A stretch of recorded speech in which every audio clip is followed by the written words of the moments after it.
fascinated by that, by 22 moving players on every single play. And fortunately, in my career, as it grew, I've been able to be around a lot of great coaches, players. I remember in 1998, Steve Sable came to me and said, you need to be going to the scouting combine every year. And so I've been going to the scouting combine. So there, my first couple of years, I can't do this anymore. I'm way too old. But my first couple of years, I'd stay out till 2, 3 in the morning, where all the coaches are out there, drinking, and that's where you had the great conversations, And I learned so much. I was very fortunate to get to know Bill Walsh pretty well, and he really taught me quarterback play. I still sort of follow the way he taught me quarterback play when I watch quarterbacks and then evaluate college quarterbacks. But he's just one of many, many, many through the years, because I always take the approach that there's so much to learn. I'm sure people would say I probably know a lot, but I always feel like there's more and more and more to learn. The game is evolving. The game is changing. You know how it is. You go out to dinner with a coach, and all he does is, he takes the salt and pepper shaker, he moves it around. Hey, we're going to put this guy here. We're going to put that guy on. You know how it is. I mean, that's the way coaches are. For them, it's 24/7, 365. And I love the game like that. I work, people always say to me, guys, hey, I'd love your job, to have your job. And then I say, you probably would. I work 70 to 75 hours a week for like 8 months. Yeah. And then they say, maybe I don't want to do that, but I just, I mean, you can't see it now, but I've got a TV right here. I've got my remote, and I've got all the tape in my computer, and, I just love it. I mean, you learn something new every time you put on tape. I have to ask, you still using the old cowboy remote like the old days, or they got you a new one? It says cowboy remote right here. Yeah, don't leave home without it, Jerry. I love, it's still the best remote ever invented for watching football. Yeah, but Greg, I got to ask, and I, you starting when you did in '79, and now you're still doing it in 2023. How has it been for you with the changes in football and the way? As the old folk, and I guess you could say that John and I now are old folks, like to talk about how it used to be in the game of football. Right. Now that it's progressing to what it is now, and such a, I don't want to say two-hand touch, but obviously a day and age where we're protecting players more and taking away a lot of the big defenseless hits, and offense is what everybody wants. How has that change been for you from '79 to 2023? Yeah, I mean, there's multiple ways for me to answer that. One is as a fan, and the other is just in my job. As a fan, I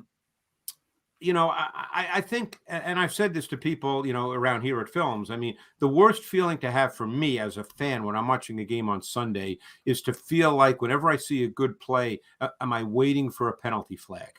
And I hate that feeling. I just want to see the game played. And by the way, I don't want people to think that means I don't want players to be safe. I mean, that's not the point, but, you guys played, it's a physical game. Some might even use the word violent, but, let's use the word physical for now. It's a physical game.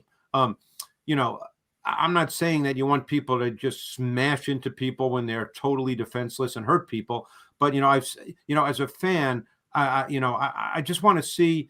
I was never one, even when I played sports, to worry about officials. I just want the game to be played. Now, obviously, there's penalties, legit penalties, and the whole deal. But from now, more of a work perspective, it's been really interesting seeing the evolution of the game. Because when I started, as you guys know, the game was about running the football. I mean, running backs were taking number 1 in the draft. I remember my second year here, I believe it was George Rogers, who was the number 1 pick in the draft. I remember Billy Sims, who was one of my absolute favorite players out of Oklahoma. I mean, I just thought he was so special. And unfortunately, he got hurt with an ACL at a time when guys didn't come back from ACLs the way they do now. So the game was about running the ball. There was, not a lot of 3 wide receiver sets. There was not a lot of shotgun. I mean, I remember talking to Steve Young, who I know well, and Steve would tell me, I didn't take one snap in the shotgun my whole career, So, as far as my work, the evolution of the game, which I really enjoy, because to me, that's the intellectual and academic part of it. It's constantly changing. You constantly have more to learn. You constantly have more to study. So that part I really, really enjoy.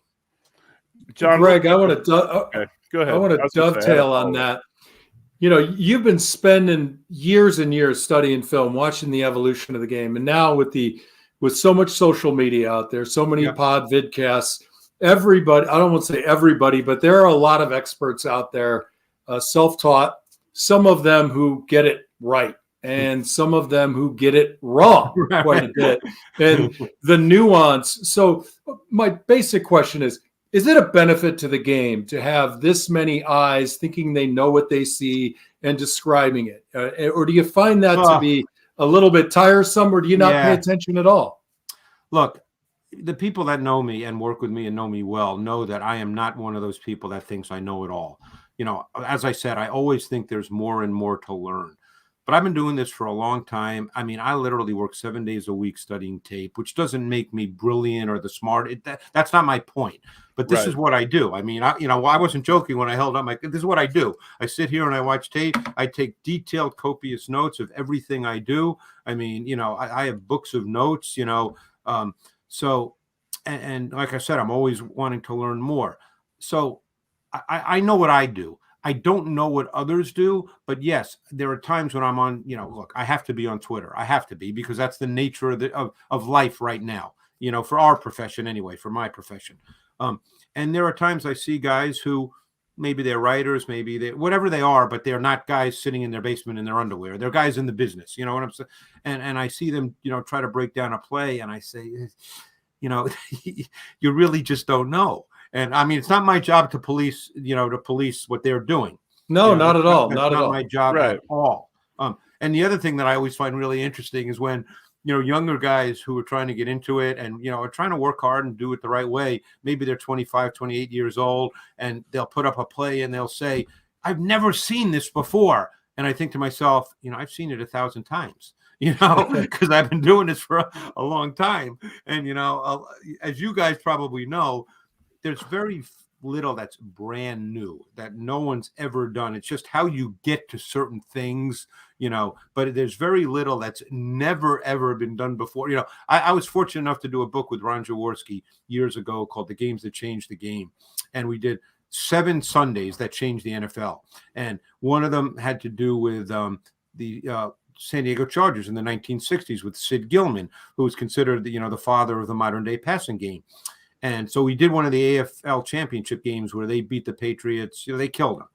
And I remember I was able to get footage from the New England Sports Hall of Fame of some Patriots games. And it was coaching tape, believe it or not. They had coaching tape from 1963.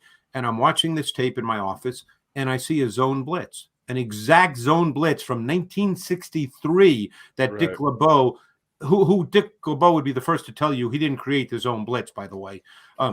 But, he made it famous. He made, people think he created it. You guys know he didn't, but I'm seeing it, and it's 1963.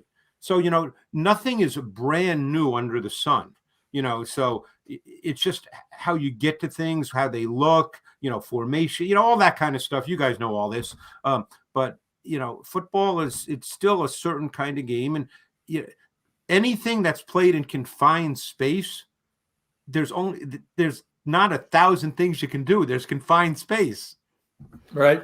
Greg Cosell joins us, obviously from NFL Films. You might know him from his weekly stint on One Bills Live, and you can check him out every week. I think you're on Fridays, right? Fridays at 2 Eastern time. Yep. Fridays at 2 Eastern time. And Greg, I got to ask you, talking about the science of football and the way things are going, and we've talked about, things of old showing up now and all that.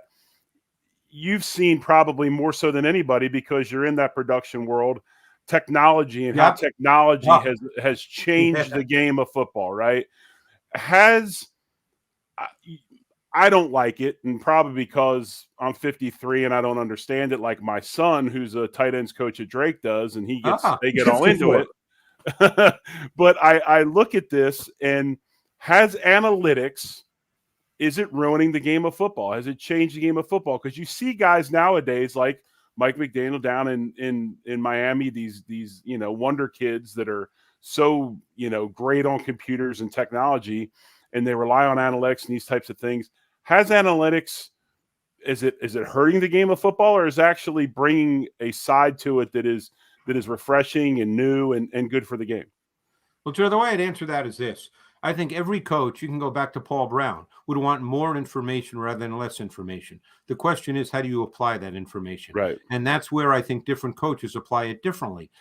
I've had conversations with GMs and coaches that say, hey, some part of analytics I really like and I feel it helps me. Other parts have no bearing whatsoever on what I do to game plan and play on Sunday. So I think ultimately it's how you apply it. I think if it's blind and you just say, oh, analytics is everything, I don't think that's the best way to go. But if you figure out a way where it fits in your approach and how that impacts you in a given game, then I think it can be positive. I mean, to me, when you're playing in a game on Sunday, okay, and it's 4th and 2 at whatever yard line, and the so-called analytics tells you to go for it, that's based on things that have happened in the past. Okay, Right. Analytics is results based, not process based. What I love about what I do is I love the part of being process based. The results to me are the result. Hey, everybody's a genius when you have access to the results. That's easy. I mean, but we love that about fans. They have access to the results and they're passionate. That's great. But coaches, and again, I know they're paid to win. We get all that, but it's a process based business for 6 days a week. Obviously, you play even through the game, and obviously you have a win or a loss. And if you have too many L's, you won't be coaching very long. We get that, and they get it too. But for the most part, it's a process-based business. You're trying to figure out the best way to go about doing something that gets the most out of individuals and groups. That to me is what you're trying to do. Is that fair, guys? You played. Isn't that fair? Yeah. That's what you're trying to do all week long. Right. Figure out, you guys are offensive linemen. So all week long with your O-line coach in particular, you're trying to figure out, hey, what's the best way to play against the defensive front we're going to play against?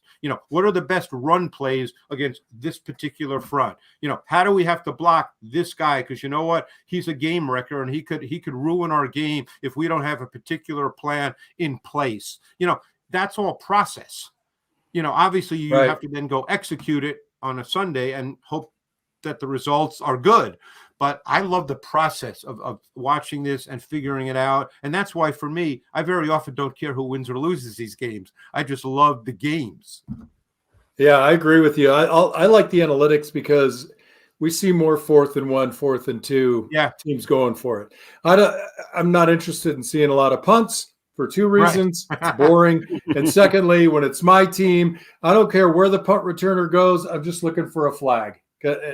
With you, I see a big play. Yeah. I look behind the play and I'm looking for flags because that's what you get a lot. Yeah, you get a lot. Yeah, that's the concern. But getting to your point, Jared, I think analytics can be very good. I think it's how you apply it. I mean, and there's probably, look, I'm not an expert on it by any stretch of the imagination. So I'm sure if there was an expert here, they would give me 20 different ways it can be used and deployed to help.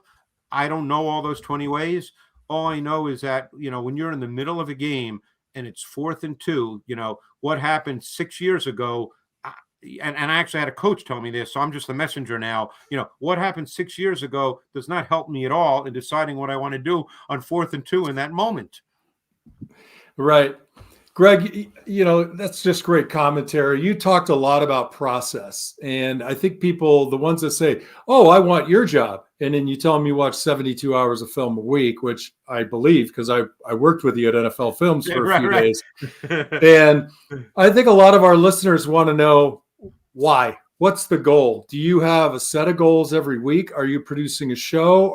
Is the show change every week? Give us a little insight into what does that 72 hours become for us, the viewer? Where are you? Where do we see you?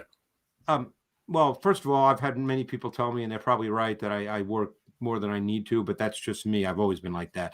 So what I do at NFL Films, I created a show called NFL Matchup in 1984. Yep. For years and years, I was the producer of it, but I felt in my role as producer, in order to work best with the on-air talent, as we like to call them, of which I guess I've become one of those now.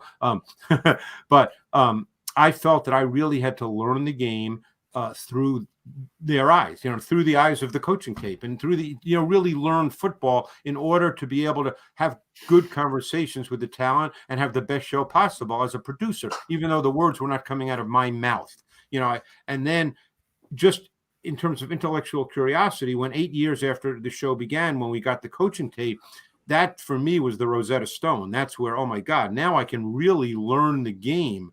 And now I not can I just have conversations, but now I can sit and watch the way the game is coached and taught and the way the players take it in. Now I can really learn this. And I would say for 3, 4, 5 years, I didn't really know a whole lot. I mean, and I'm still to this day learning, but at least now I can put on the tape and, I pretty much can know what I'm looking at for the most part. But, and then about, I think it was 6 years ago, I became on-air talent on my own show because of, changes at ESPN. And I feel in order to do my job properly, that I have to study as much tape as possible so I can have all the necessary information at my fingertips whenever I need it. Because unless you're watching this, you really don't know. I'm not a highlight guy. Highlights lie. I mean, you can watch a highlight and, any great plays by anybody and, and that's easy. But I want to see how a team plays. What does a team do? I've become more tactics and scheme based more than individual based. I get calls every year from writers, I'm doing my all pro team. Who's your left guard? And I'm like, guys, I'm not really studying individual left guards. I used to do more of that. I do that when I start doing my college work, but I don't in the NFL season. I love the tactics and the schemes of the game.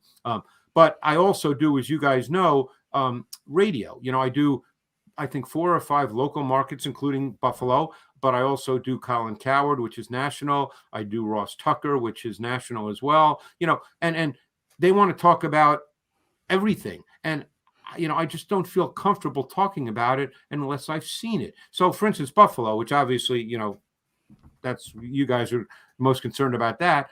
I have to watch their tape and their opponent's tape every week, or I do not feel comfortable going on with Brownie and Tasker. I just don't, because, and maybe the fan wouldn't know that at all if I didn't, watch everything, but I would know it. And that's all that matters. I would know it. And, I have to do it the right way for me. That's your 72 hours a week right there, Greg. Yeah. You're a machine. Yeah. Hey, who was the guy? Who was the guy that used to write the football Bible every year that Paul, he passed away. He used to write. Zimmerman, Dr. Yeah, Z. Dr. Z. Dr. Z. So you're like you're like a Dr. Z, Greg. Yeah, except he wasn't watching tape, Jerry. So, yeah. I don't know if I just gave away a secret there. That's but a whole nother. That's a whole nother. That's a whole nother show. Yeah. But no, hey, Greg, go ahead, Jerry. You're up. Oh, I was just going to say, one of the things I loved about NFL films as a kid was the personalities of the players that you showed.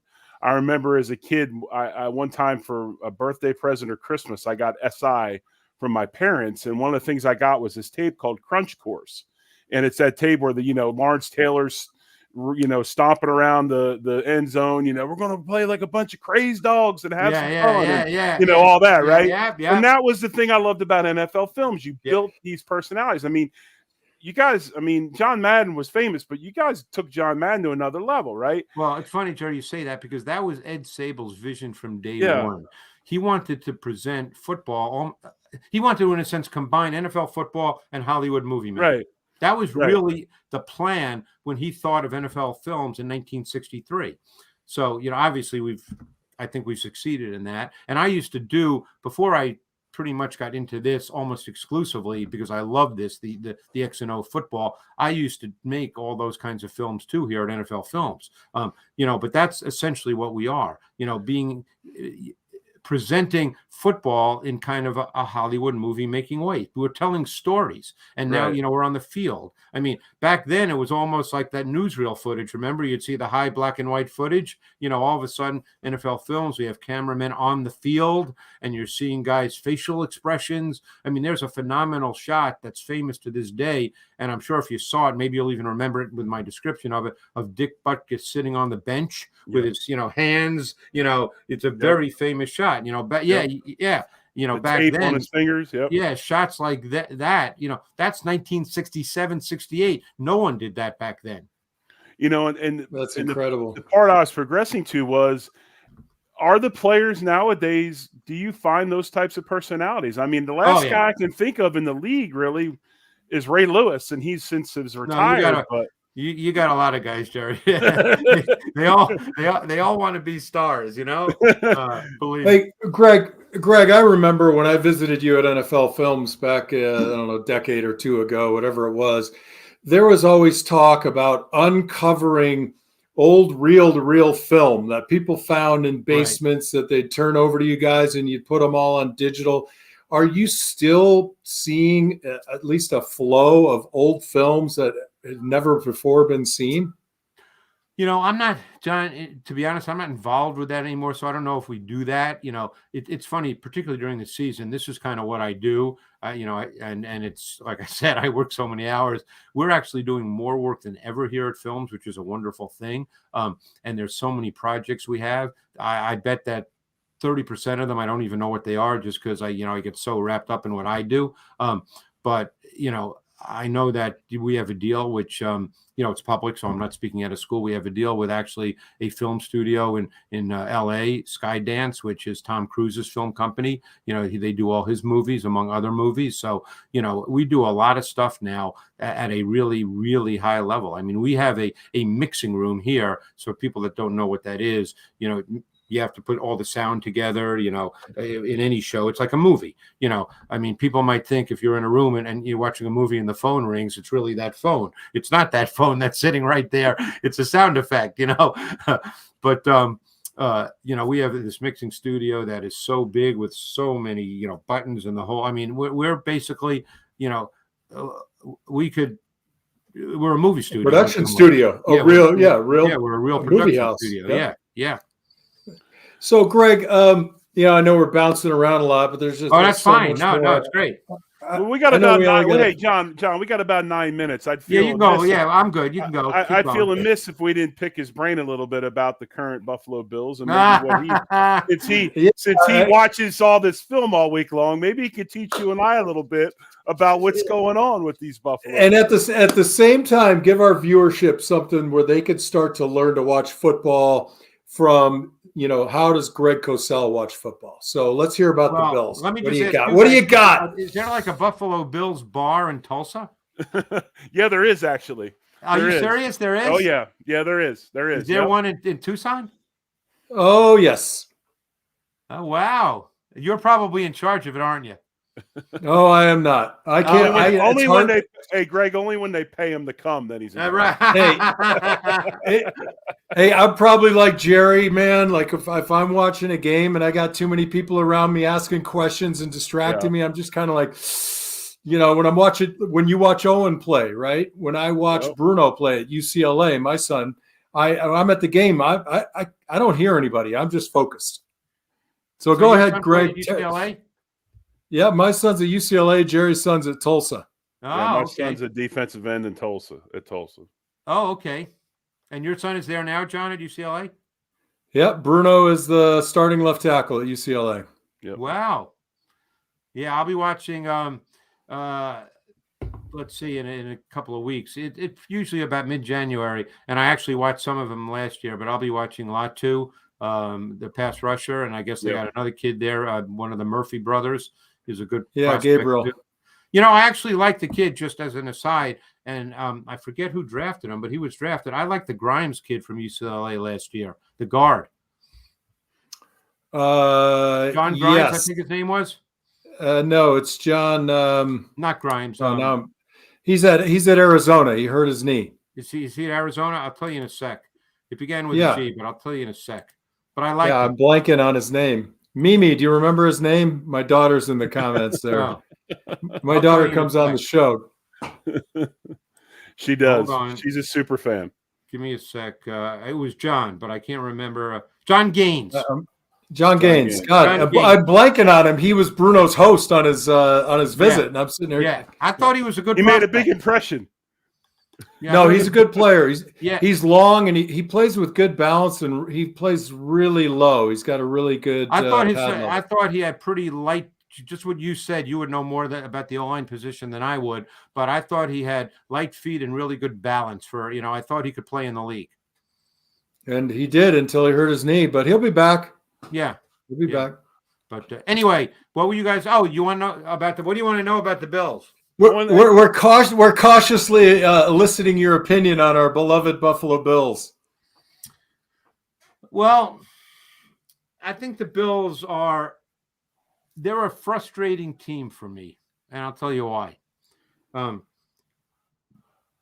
Josh Allen, to me, is one of the most exhilarating and frustrating players. I'm not talking about the interceptions. That I've always believed that interceptions, you've got to look at each one as an individual play and not look at a number on a page. So, just the number is not a relevant statistic to me. But at his core, Josh Allen is not a precision player. Josh Allen is an instinct player.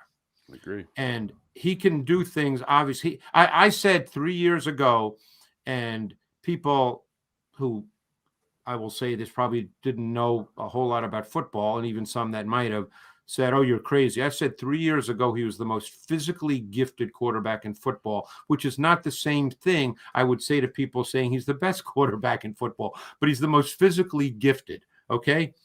But he's not a precision player in a strict sense. So there's one thing that he does that I guarantee would drive you guys nuts, but it's just the way he plays, and my guess is it won't change. He leaves the pocket prematurely too often. And he leaves throws on the field. Now, can he then make a special play? Yes, he can. And some of his special plays are ridiculously special. But like I told you guys, I was taught by Bill Walsh, okay? And so when I'm watching a quarterback, and by the way, I've met Josh. I don't know if you guys have met him. He is a great kid. We all know, like I said, how gifted he is. But, there are a lot of quarterbacks growing up playing now who are better athletes than the guys, going back years and years. And they've grown up playing from the time they were 10, 11, 12, where they were the best athlete on the field. And they could always do something with their legs. And, we've seen Josh be great. But, I would just love to see him at times just play with a little more precision, let the play work for him rather than trying to make the play. Let the play work for him. There are times he gets himself in trouble with that.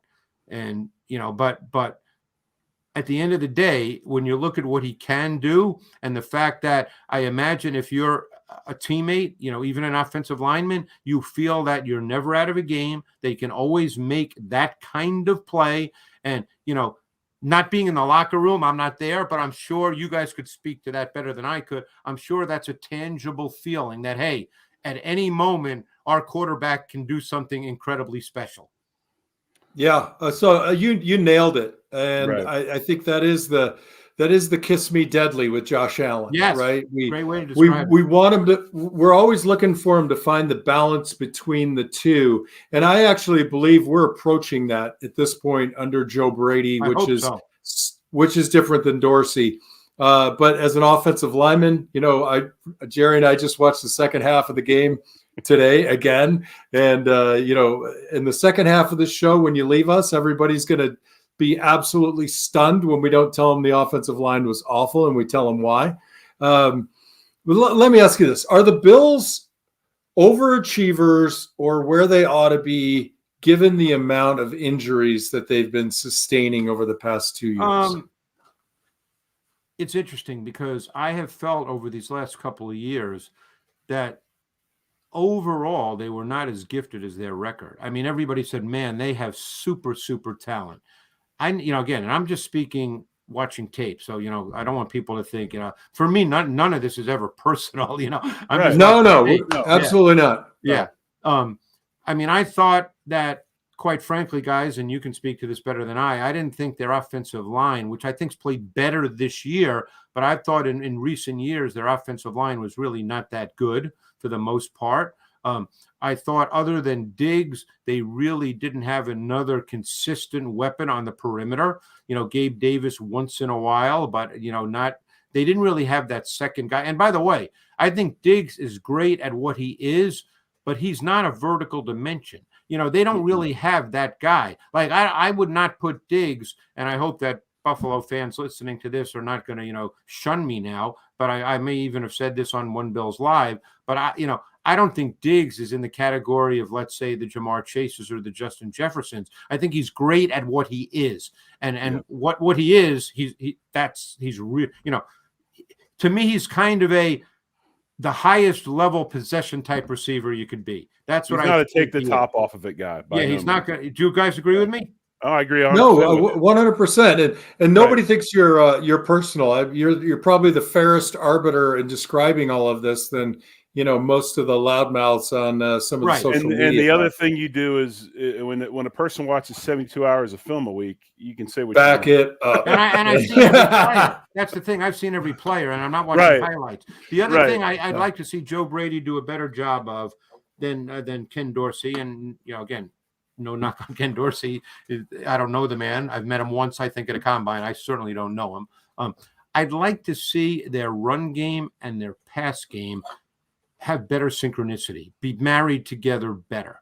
I think that, and that's one reason I've always been a believer in under center play action more than shotgun play action, because I think marry your run game and your pass game better. In what regard? I know what that means to me, but are you talking about making your play action looking more like run? Yes. Yeah, because what you're trying to do, to me, with play action is you're trying to put players on defense in conflict, okay? Right. That's what you're trying to do. I mean, even defensive linemen, people never think about that. But let's say you are really good with outside zone and you have outside zone run action. What happens? You guys can speak to this. The D-line moves laterally first, not vertically. That gives you an advantage in pass protection. There's another beat and fractions in football matter, as you guys know. But I think this is why someone like Kyle Shanahan is so good. He puts second-level defenders in conflict, because they have a run and a pass responsibility, and he plays with that. He toys with that. And I've always believed that the longer it takes to get to the mesh point, the more conflict you create. To me, shotgun play action, for the most part, nothing's 100% in football, as you guys know, but for the most part, shotgun play action is that quick fake. You're not really putting guys in conflict. Every once in a while you can, but, to me, under center, which I call conventional play action, it just takes longer to get to the mesh point. The second level defenders have to kind of wait to see what it is. And while they're waiting to see what it is, receivers are running routes. And, I just think that I'd like to see more of that in the context of the Bills. And for everybody listening, the mesh point is when the quarterback takes a snap under center and he's moving backward while the running back is moving forward, and you're faking the handoff at the mesh point. But I also think, and it's something we're going to talk about here in a little bit, about last night's game, but I think that thing goes hand in hand what you talked about earlier with Josh, as far as is he a precise or precision quarterback or a great athlete playing quarterback? I don't know if Josh, it's going to take a lot of work to get him to be that under center guy. But I think that's something I think you can teach, Jerry. Oh, I do too. I think you can too, but I don't know if he wants to, so to speak. I think right, and I don't know him, and I wouldn't speak to any of that, because I'd have to, it's like when people on shows, the people I do shows with every week would never ask me this, but every once in a while I'll do a show for a friend or whatever, and they say, well, someone a great leader, and I say, guys, I can't answer that. I'd have to be in the locker room every day to know whether someone's a great leader. I can't answer that question, and I'm totally honest about it. I can't answer that. But it's like when John and I played. The only time we were in shotgun was when it was a definite third down passing situation. Right, and play action wasn't going to be a factor anyway. Right. Right, but I just think, because, what you're trying to do with defenders, I'm a big believer in scheme. I mean, I know that the game is matchups, and obviously there's always going to be matchups in football at every position. You're an offensive lineman, you're playing tackle, John, and you got a pass rushing DN, you're matching up to him, okay? You got to block him, okay? There's matchups. But when it comes to, let's say, the pass game, and I know there's one-on-ones on the perimeter and teams play man, I get all that. I've been doing this a long time. I know that. But I like to see the really nice schemes that get people open. That to me is what coaching is. It's easy to say, oh, we got, Devontae Adams, so we're just going to put him out there and he's going to win. Well, yeah, can he win? Sure, he's Devontae Adams. He's a great player. But to me, that to me is cop-out coaching. Yep. I don't disagree with you. There was a play in the second half of the game. I just watched it. All they did was leak Kelsey behind. I don't know if it was the blitz. Yeah, they ran both inside. I'm just saying. Yeah, Kelsey just jogged a slow route right behind the receiver and then stopped, and it put our linebackers and our nickel corner in a position where they just couldn't get to him quickly enough because the wide receiver was just running him downfield. Right. And the whole point of that play was we're going to take 8 yards, and then our big guy can fall forward for 3. And that's it. I'll give you a great example, and then we can wrap up. One thing, and they didn't necessarily know, I don't think they were going to get a blitz, but the touchdown he threw to Cook for the first touchdown this week.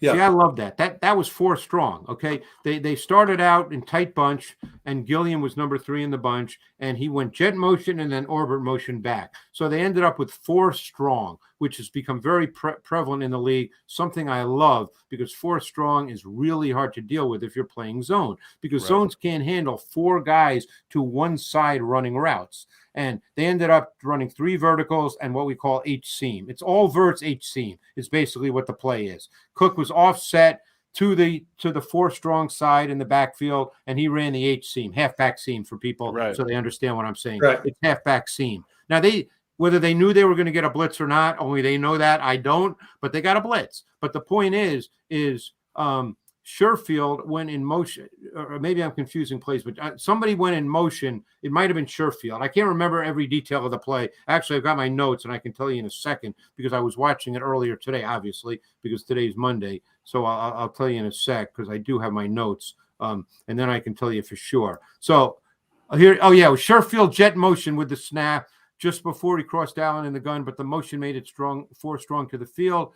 3 verticals concept with Sherfield, the swing outlet. Cook from offset backfield alignment ran H seam as the middle vertical with linebacker Bolton and safety Edwards uncertain as to their coverage responsibilities behind the 5-man pressure concept. And actually, Connor got in clean off the field edge, but the timing of the throw by Allen beat the beat him. But the point is the 4 strong caused them problems, caused Edwards and Bolton's a really good player, by the way, and a smart, savvy player, but it caused them problems because they were short in coverage because of the pressure, but they weren't sure how to react to it.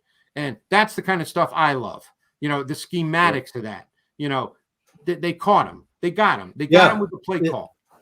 Greg, I could see you with your Cowboy remote running that playback probably 10, 15 times before you're set. I got it. I do the same thing when I prepare the other for our play show. I was thinking of that was 4 strong was that Knox caught an 11-yarder in the first half. That was the one where the Gilliam went in jet, then orbit motion. It was an 11-yarder to Knox in the first half. It wasn't a huge play in that sense, but they went 4 strong out of 21 personnel because I view Gilliam as a fullback the way they use him.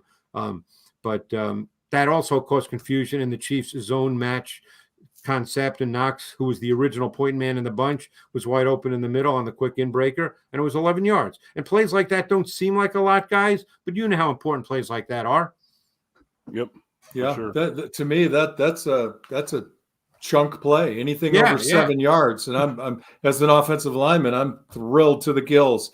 Ladies and gentlemen, Greg Cosell, thank you so much for joining us. I mean, just hearing about what you do daily, your passion for the game, your dedication, and how much film you watch. I know Jerry and I are a little jealous, and sounds like things are growing there in Mount Laurel. And if you need applicants, maybe Jerry and I can take a load off with you, help out a little bit. But for my part, I just want to say, old friend, thank you so much. I've never forgotten the time I got to spend with you. And, hopefully I'll get to see you live again soon. Jerry? Greg, I appreciate you very much. I'll come up as long as you give me a hoagie and a cheesesteak every week. I'm good to go, man. Let's do it. There's hoagies and cheesesteaks all around here, Jerry. That's not an issue whatsoever. I used to be a sucker to come up for a Yingling, but I can get that across the country now. So I'll That's just right. take the That's right. cheesesteak and That's the right. hoagie. It's local, but yeah, you can get those anywhere now. But a really good cheesesteak, you got to be in Philly. Exactly. Yeah. Greg, thank you so much, man. I appreciate it. Hey guys, I really appreciate it. Thanks. Maybe we'll do it again. All right, we'll talk to you later. All right. Bye now. Holy Victory Monday. We had Greg Cosell on the show. Right, look, how great is Greg Cosell, man? Dude, that was awesome. Can we do this again? It's Joe, go on a trip. I want to talk about all the other stuff too. Hey, real quick. Joe's in like Tahiti or something.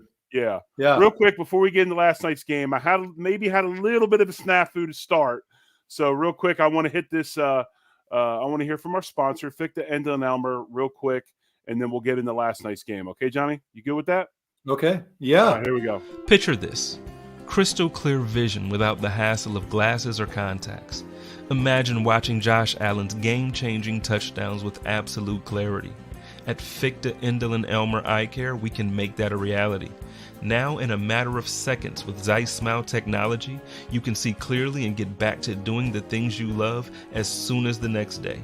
Visit us online at Fichte.com and take our free self-test to see if you're eligible and schedule an evaluation. At Fichte, Endel and Elmer Eye Care, we are focused on you. Go Bills. Who let the guy with ADD run in the show? Who did that? I don't know. Who's that? Me or you or That's Greg? me. That's me. But anyway, so when you broadcasted, it didn't go out? No, it went out after I hit the stream button after a few minutes of We're good though, man. We're good. We're good. Hey, that was great fun. Yeah, that was awesome. That was a good get, and you need to get him on again because that was seriously, that was phenomenal. You know what's fascinating about Greg, having met him in his, quasi dungeon at NFL Films all those years ago, is there's probably nothing changed about that office. There's that remote control, there's his TVs and his access, and you saw binders of notes all over his room, his office. And I just love his he's so even-handed in his opinion. There's nothing personal about it. And it's crazy that I feel and you feel, and I think a lot of people on our particular network who talk a lot, Spence and Joe and Sarah and I, as a group, we share a lot of opinions, and to hear it more or less validated from a guy who's, right, who has the time to watch 6 hours of film a day or 10 hours of film. It was brilliant. All right, man, let's get into it. I feel let's get into last night, man. Let's talk a little bit about the game last night. Yeah, man. Look, I as much as I hate 3 years running, we had to play Kansas City. I also feel like somehow it's good luck. I thought we were going to win. This game pretty much went by script from what I expected from Buffalo from the last freaking 10 games, right? Nothing surprised me. So I was just happy that when things got a little dark in the second half, we were able to put at least one drive together, right? And thrilled to come out of there with a victory. Nothing's fixed. Nothing's perfect. It's going to be a freaking boxing match next week. And I'm just happy to get the W. What do you think? No, I mean, anytime, you know how it was, John. We talked about it all the time. Anytime you go in the hostile territory, especially in December, you're playing for something. The number one goal is to win. And I put it up there yesterday on the X app. We used to say it all the time, a win is cash money. That means you're advancing, right? Money. I'm all about the win, however it is. I don't care what it looks like. The thing that I liked about last night, before we get into the offensive line specifics and some of the stuff that we saw, because I know people have questions. And hey, if you're in the comment section like Roy, Matt, Richard Rush, Mike Kingsley, all you guys, if you're in there, jump Amanda, in. Mimi, Tracy. And the Mimi, Tracy, if you jump on in with some comments, if you're on Facebook or Twitter, you want to hop over to Facebook, or not Facebook, you want to hop over to YouTube, you can get in the comments. But, it's one of those things where the way they competed, I mean, from the quarterback down, I mean, it was one of those physical games. It was an ugly game.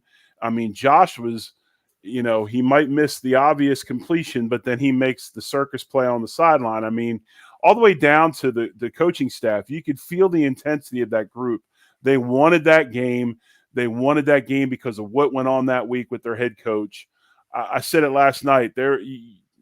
Show me a team that team wants to play for McDermott. They want to play for him. They want to win games. They want to do all those things. They showed a lot of guts last night, a lot of character, and I could give a rat's what it looked like.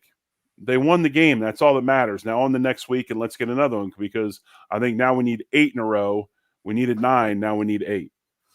Yep, that's right. Jerry, a couple of thoughts have been popping into my mind when I was watching the second half again.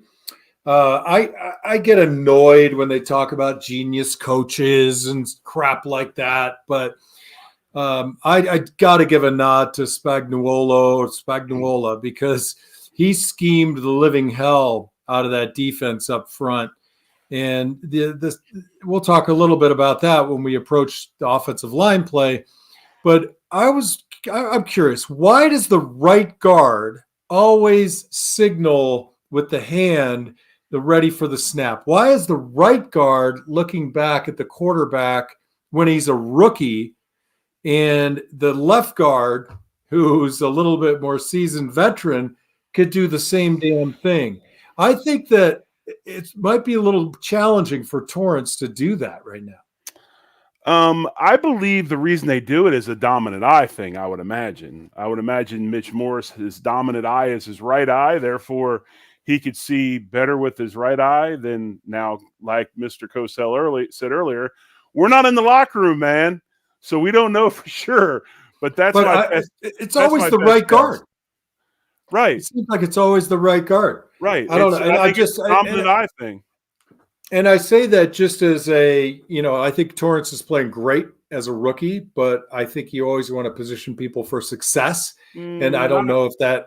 He's a little shaky last night. We'll get into that. No, for sure. But that, again, you played at Arrowhead. You remember. I mean, you can't hear a thing. I totally know. And you played tackle too, so you know what it's like to try to watch the ball out of the corner of your left eye and keep your right eye on that freaking all-pro defensive end that was about stepping up field on you and clubbing you, right? Right. So, I mean, it's truly a very challenging thing. And I thought maybe, God, if the left guard did it, maybe, Torrance would feel a little bit more comfortable. Because when you're looking back and I'm a defensive tackle, I'm going to be moving. Yeah. And remember, and that first happened, I don't know if you remember this or not, I'm playing center, and we go to New England, and we're still looking between the legs for the leg to come up, the shotgun snap. And when you looked in between your legs and you look back up, I can feel Ruben's hitting me on the thigh, and I'm like, what? And I look up, and the whole defense has changed. They would change the defense after you looked under. So that's where the whole thing with the hand and all that came from. So smart. No, I get it. I mean, it's there's nothing you can do in that noise, but just try to. And that's why you said a win. We got the win. Right. Well, I mean, there's one of the greatest stories in the history of Bills folklore happened at Arrowhead with Will Wolford. I will never forget that the time that Will Wolford changed. Why did he change his jersey number? Do you remember that story? Oh yeah, Derek Thomas changed it for him. Exactly. So, and you know what? I mean, the guy's a legend, but that was a rough game for Will. Exactly. But you know what? I had a rough game. You had a rough game. We all had I mean, you can't suit up and be perfect. No chance. And I think Bob has a good point. How many snaps does it take to read that count? You got to work with it. We used to do you'll see people do the second hand motion, 2 leg raises, all that stuff. You try to mess with it. The rule we always had was once the quarterback calls for the ball can come anytime after that. It doesn't have to be right away. It can be delayed, and you try to mess with it. But then when you hold on to it too long at center and John Fina jumps off sides and he's giving you an earful in the huddle, then you usually tend to snap it as quick as you can. Yeah, speaking of jumping off sides, Jawan Taylor, give me a break. That guy's helmet isn't anywhere near the crack of the center's ass. And that guy twitches. That guy twitches like he is coming off an addiction. I mean, he's shaking out there. I'm telling you, this is insane. In the 90s, if we moved like that along the line of scrimmage, there'd be laundry everywhere. That guy's backing his foot. He's moving his – forget it. That's snap simulation. But the thing is that, I mean, we've already made 99% of the rules for the offense. Why do we have to make 100% of the rules for the offense? I mean, it even goes into last night with the whole offsides call on Tony. I guarantee you he's probably lined up that way most of the season. You know what, Jerry? Mimi, put it in the comments. The guy lined up outsides. I saw so much of it on Twitter today. This is a non-versation. No, exactly. It is a non-versation. And we did not get a break. They committed an error. Right. It's not a break. We didn't get away with anything. They finally decided to flag it. It is nice to see that, Big Red for the most part, and then Patty came to their senses today, and Patrick for sure apologized for his behavior, especially apologizing to Josh Allen, how he acted after the game when he went up to see Josh. So obviously he gets on the X app and seen the public outcry. Yeah, good for him. I forgive him. All right, let's talk. We don't have a lot of time, Jerry. We had a great time with Greg Cosell, but there were a number of things that people lash out on the offensive line, so let's deal with it right now. Second half, I watched it. You watched it. Take away from your notes. The first drive of the second half, 3rd and 12 became 3rd and 7, and then Torrance had a mental error. Yes. Tell us. He had a couple of busts last night, and when I say that, MAs or mental missed assignments, he slid wrong. He slid the wrong way. You could see he was a bit confused. And this goes with what John was saying earlier about, are we giving this rookie too much? The other thing that people need to realize, and this happens every year to these guys, these dudes have already played like 6 more games or whatever than they're usually normally playing as a college senior or a college football player. So there is a bit of a wall that the rookies hit during the season just because it is so long. But no, he had 2 missed assignments last night, slid the wrong way. I did not see the Bills particularly trying to slide to Chris Jones every play. They left Chris Jones on an island, but I also think that Spags, the DC over in Kansas City, did a really good job of getting him one-on-one with certain people. They had him one-on-one with Spencer Brown some. He had some success over McGovern. Some of the stuff was iffy. I thought Josh might have held the ball too much or was running pylon drills back there instead of throwing the ball away. There were a few times we got beat just blatantly. The missed assignments need to not happen. But right. No, I think Spags did a really good job scheming us up. And it comes with time for all those listening. When you play offensive line at this level, your film study and your playbook study becomes incredibly important. So I've said it a number of times. When we played, we took a test on Saturday morning and we reviewed it on Saturday night. And we had to pick up the assignments, the blitzes. And not only did we have to block our position, we had to block every position on the offensive line, the running backs and the tight end. And I think, it got to the point where, no offense, Jerry, but, between me and Ruben and the other guys, when you were playing center, you making a call became more of an exercise of it's something you have to do. But I already knew my responsibility. Right. And I knew if the linebackers moved over, you'd be changing the call, and I would just change my technique or my responsibility as it was. So, frankly, that's going to come with age. But the beautiful thing is the guy's like a pyramid, right? He's got a great base. And right now with the experience that he's getting, it's going to become even stronger and grow even taller. Go ahead. I was going to say, do you want to hit this one real quick? I know we don't have much time, but Mike Kingsley asked, how does a defense dictate whether a lineman gets a one-on-one matchup? By a lineman, they study. Go ahead. Go ahead. Yeah. So, I mean, they study us just as we study them. So Right. formations for them our formations will reveal to Spagnola what type of protection we'll use in some instances, right? And if they're good at it, and they got a lot of people studying film and they create tons of analytics, then in certain places on the field, the Bills are 70% likely on the right hash mark between the 35s to line up a tight end there, blah, blah, blah, and run these types of protections. Right. So in that instance, you're going to put Chris Jones on the right guard. In this instance, we're going to put him on the left guard.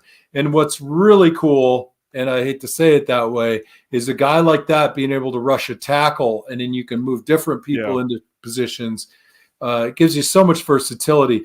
The fact remains that we looked worse as an offensive line, not because of us, but because the combination of the offensive line, missed assignment by the running back. Josh should have thrown a couple of balls away.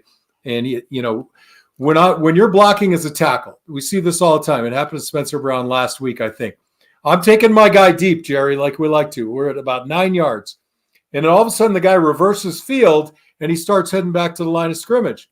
Now, I can hold him and run the risk of a flag, or I can let him go.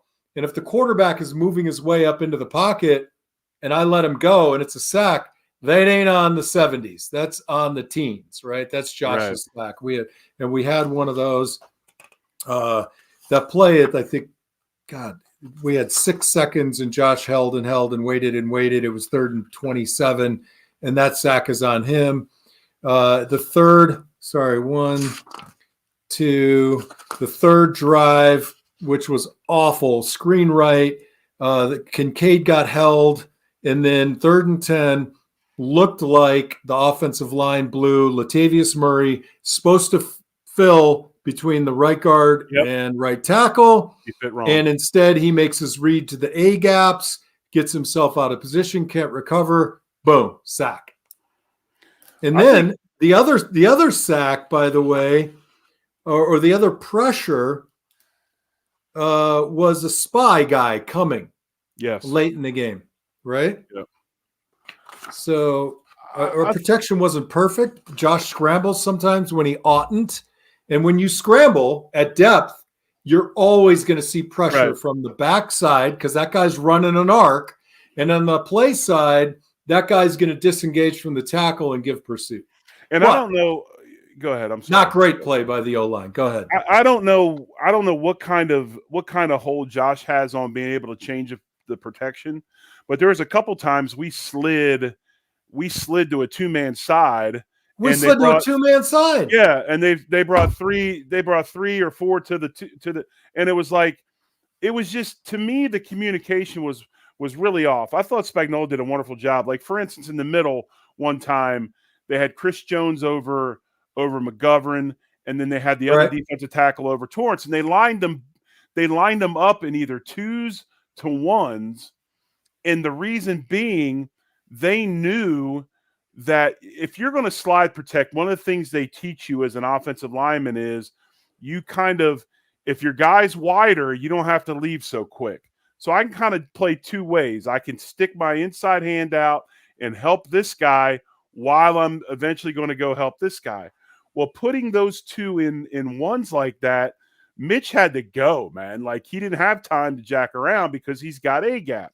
Well, as soon as he leaves, Chris Jones blows up field. That was that one he got on McGovern early, when McGovern seemed to catch his leg and kind of was down for a minute in the first half. So, again, great coaching. They did a wonderful job there. So I felt that, I didn't think that we ever – I don't think it was such a big-time mismatch. It's just we just got beat up. I think we had some issues with missed assignments and understanding where we needed to go with what pressure was being shown. Spagnola did a really good job of showing some phantom stuff where, we're going to come here, those guys bail, and the other side comes. Stuff we deal with all the time. Did you catch that game in the second half that they ran over on Dawkins and McGovern's side? It was freaking awesome. It was a delay game. the 3 or 2 technique took McGovern inside, Dion setting out on the lines on the defensive end, who slow plays him, and then the linebacker from depth creeping. Instead of coming to coming to the quarterback, he goes and picks Dion, and that puts the running back in a bind, and the defensive end rolled in. Man, I watched that thing like 4 times. It was freaking poetry. It was a brilliant game. Oh, definitely. I mean, it was a great job. It was like I said, I thought Spagnola did a wonderful job last night.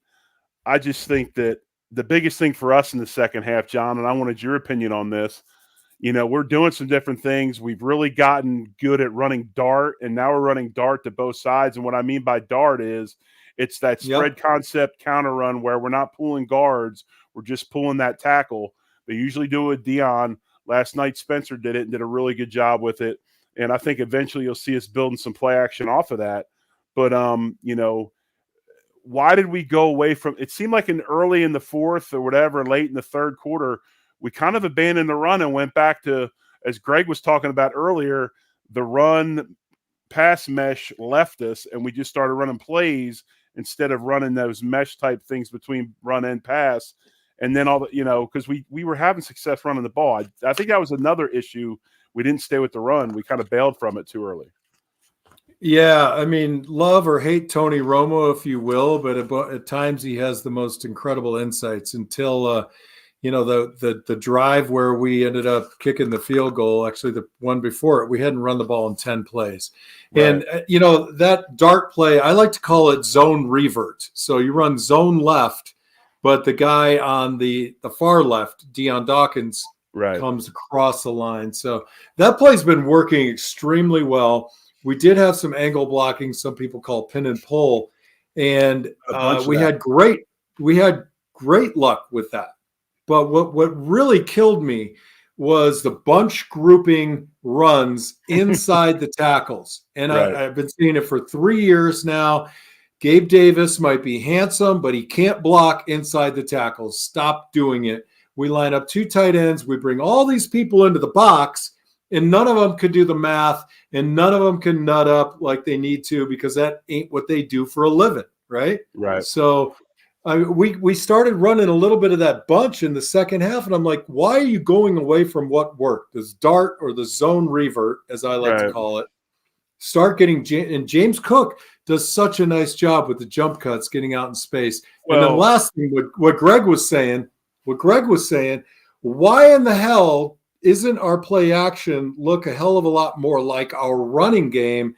And instead of doing that, we were on a lot of first and second down, throwing that screen, which worked early, but they were picking up on it, Jerry. I think that going back to the running game with Cook a little bit, I think we got 2 things going for us. We're doing a really good job, even on the inside zone, of sealing off the backside 3. We're able to jump behind the center, jump behind that backside guard, because A, we're doing a good job there sealing off, and then B, Josh holds everybody on the outside. Nobody can sell out and crash inside because Josh will pull the ball and he's around the end. I think that some of the screen game we ran early is good.